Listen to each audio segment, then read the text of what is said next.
Hello guys, നമ്മൾ പഴം വീട്ടിൽ വാങ്ങും നേരിടുന്ന ഭയങ്കര പ്രശ്നമായിരിക്കും. പെട്ടെന്ന് ഈ പഴങ്ങൾ വല്ലാതെ കറുത്തു പോവുക, തൊലി കറുത്തു പോയി വല്ലാതെ അങ്ങ് പഴുത്തു പോകുന്നത്.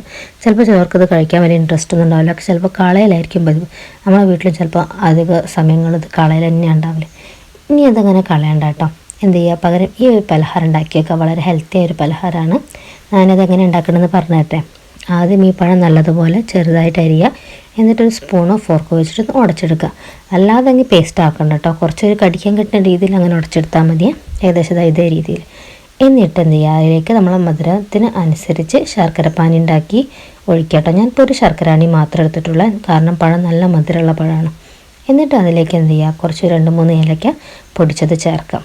എന്നിട്ട് അത് നല്ലപോലെ ഒന്ന് മിക്സ് എടുത്തതിന് ശേഷം ഗോതമ്പ് പൊടിയാണ് ഇനി നമ്മൾ അതിലേക്ക് ചേർക്കേണ്ടത്. കുറച്ച് കുറച്ചായിട്ട് ചേർക്കുക.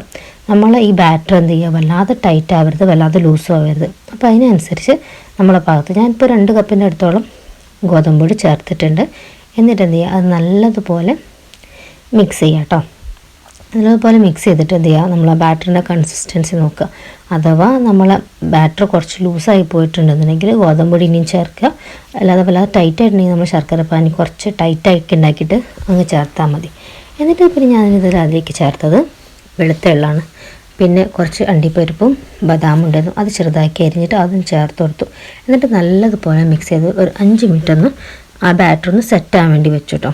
എന്നിട്ട് ഒരു പാത്രത്തിലേക്ക് കുറച്ച് നെയ്യ് ഒഴിച്ച് തടവിയിട്ട് ഈ ബാറ്റർ ഈ പാത്രത്തിലേക്ക് മാറ്റി. നിങ്ങളതിൽ പിന്നെ നമ്മളെ കേക്കിൻ്റെ ബേക്കിംഗ് ട്രേ ഒക്കെ ഉണ്ടെങ്കിൽ അത് ഉപയോഗിക്കാം. അപ്പോൾ ചില ഷേപ്പിലൊക്കെ ഉണ്ടെങ്കിൽ അങ്ങനെയൊക്കെ കിട്ടും കേട്ടോ. അപ്പോൾ കുട്ടികൾക്ക് കുറച്ചുകൂടി ഇൻട്രസ്റ്റ് ആവുമല്ലോ.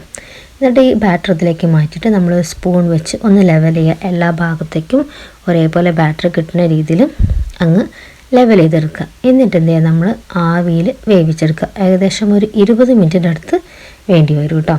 എന്നിട്ട് നമ്മൾ ആവണമെന്ന് ചെക്ക് ചെയ്യാൻ ഒരു ഫോർക്കോ അല്ലെങ്കിൽ ഒരു ടൂത്ത് പിക്കോ ഒരു ഈർക്കളോ അല്ലെങ്കിൽ വെച്ചിട്ടൊന്ന് കുത്തി നോക്കുമ്പോൾ നമ്മളെ ബാറ്റർ എന്ത് ചെയ്യുക, അതിലേക്ക് പിടിച്ചിട്ടില്ല എന്നുണ്ടെങ്കിൽ കറക്റ്റ് വേവായി എന്നാണ് അർത്ഥം. അങ്ങനെ നമ്മൾ കറക്റ്റ് ഒരു 20 മിനിറ്റോളം എന്ത് ചെയ്യുക, വേവിച്ചെടുക്കാം. ഞാനിപ്പോൾ ഇത് കറക്റ്റ് ഒരു 20 മിനിറ്റ് വേവിച്ചെടുത്തിട്ടുണ്ട് കേട്ടോ. ഞാൻ ഇടയ്ക്കൊന്ന് കുത്തി നോക്കിയൊന്നും ആയിടണമെന്ന്, പക്ഷേ ആയിട്ടില്ല. ഏകദേശം കറക്റ്റ് 20 മിനിറ്റ് തന്നെ നമ്മളിത് വേവിക്കാൻ വേണ്ടിയിട്ട് വേണം. അപ്പോൾ ഇത് ഉണ്ടാക്കുകയാണെങ്കിൽ നല്ല ഹെൽത്തി ആയിട്ടുള്ള ഒരു ഈവനിങ് സ്നാക്സ് ആയിരിക്കും.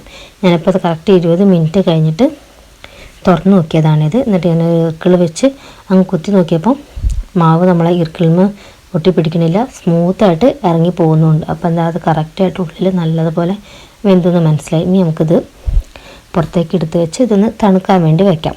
തണുത്ത് കഴിഞ്ഞിട്ടുണ്ടെങ്കിൽ എന്താ ചെയ്യുക, ഇപ്പോൾ തന്നെ കണ്ടില്ല നമ്മൾ പാത്രത്തിൽ നിന്ന് കുറച്ച് വിട്ടാൽ നിൽക്കണത് തന്നെ. തണുത്തപ്പോൾ ശരിക്കും അങ്ങ് വിട്ട് വന്നു, സുഖമായിട്ട് നമ്മളെ കയ്യിലേക്ക് അങ്ങ് വീണു കേട്ടോ. ഇനി നമുക്കിത് പ്ലേറ്റിലേക്ക് മാറ്റിയിട്ട് ഇഷ്ടമുള്ള ഷേപ്പിൽ മുറിച്ചെടുക്കാം. കുട്ടികൾക്ക് കഴിക്കാൻ കൊടുക്കൊണ്ട് നല്ല ടേസ്റ്റുള്ള പലഹാരമാണ്, നല്ല ഹെൽത്തിയാണ്. ആവിയിൽ വേവിച്ചുകൊണ്ട് തന്നെ നല്ല ഹെൽത്തിയാണ്. നമുക്ക് ഈ ബാറ്റർ ഉണ്ടാക്കി കൊടുക്കുമ്പോൾ നെയ്യൊക്കെ നല്ല ഇഷ്ടമുള്ള കുട്ടികളാണെങ്കിൽ നെയ്യൊക്കെ ഉരുക്കിയിട്ടൊക്കെ ഒന്ന് ചേർത്ത് കൊടുക്കാം കേട്ടോ. അപ്പോൾ കുറച്ചും കൂടി ഒന്ന് സോഫ്റ്റ് ആവും, കുറച്ചുകൂടി ടേസ്റ്റ് ഉണ്ടാവും. മക്കൾക്ക് പിന്നെ നെയ്യ് അങ്ങനെ തന്നെ വല്ലാതൊന്നും ചിലപ്പോൾ ഇഷ്ടാവില്ല, അതുകൊണ്ടാണ് ഞാൻ ചേർത്ത് കൊടുക്കാഞ്ഞത്. നിങ്ങൾക്ക് മോഡിഫിക്കേഷൻ വരുത്തണമെങ്കിലൊക്കെ വരുത്തിയിട്ട് ചെയ്തുകൊണ്ട് കേട്ടോ. ഈ മുന്തിരിയൊക്കെ ഇഷ്ടമുള്ളവർക്ക് ഉണ്ടെങ്കിൽ മുന്തിരിയൊക്കെ ഇടാം. അങ്ങനെയൊക്കെ ചെയ്തിട്ട് എന്തായാലും നല്ല ടേസ്റ്റുള്ള നല്ല ഹെൽത്തി സോഫ്റ്റ് ആയിട്ടുള്ള പലഹാരമാണ്. ട്രൈ ചെയ്ത് നോക്കിയിട്ട് അഭിപ്രായം പറയുള്ളൂ.